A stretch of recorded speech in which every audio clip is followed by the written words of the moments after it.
As we trace back our spiritual lineage to the early centuries, we find the Christian church a maligned religion. It was not popular. Many of the Christians in the early centuries paid the ultimate price for their faith with their lives. The Colosseum in Rome stands today as a testament of this fact. Under pagan Rome, the Christian church struggled along, but one thing was sure.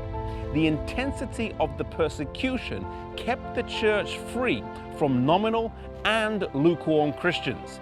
If you were a Christian, you had to be all in. There was no middle ground. But in the 4th century, an event would come along that would change all of that dramatically. The conversion of Constantine changed the course of history for the whole of Christendom, and the roots of that come down here to York, England. In 306 AD, Constantine was declared emperor here.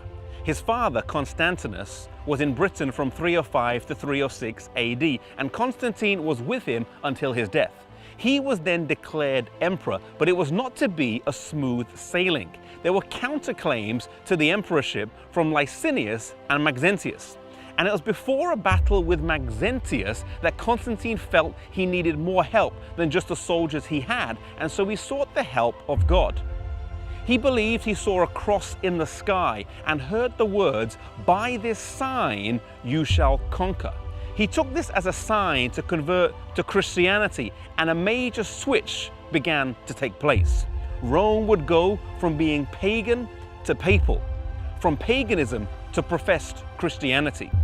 Many historians debate the authenticity of Constantine's conversion. Was it a deep-rooted biblical conviction, or was it a political ploy to keep a divided empire together? One thing is sure, though, that after his conversion, practices crept into the church that previously had no place there.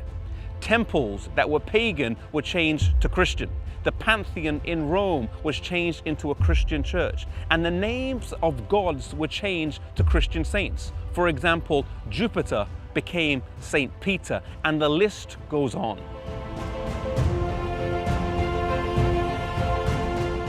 While some were happy for these changes and welcomed the lack of persecution and their newfound status, there were many Christians all over Europe who resisted these changes. For them, the persecution continued as they stayed out of line with the Mother Church.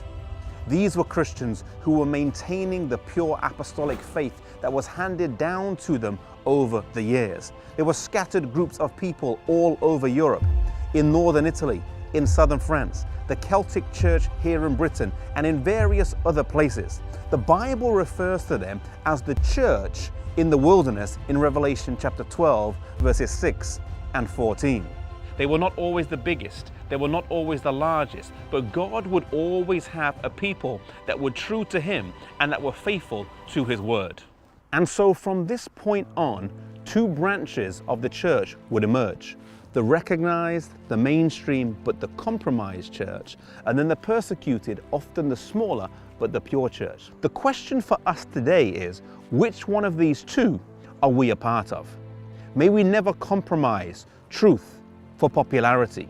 May we be faithful to God and to His word, no matter what the situation is.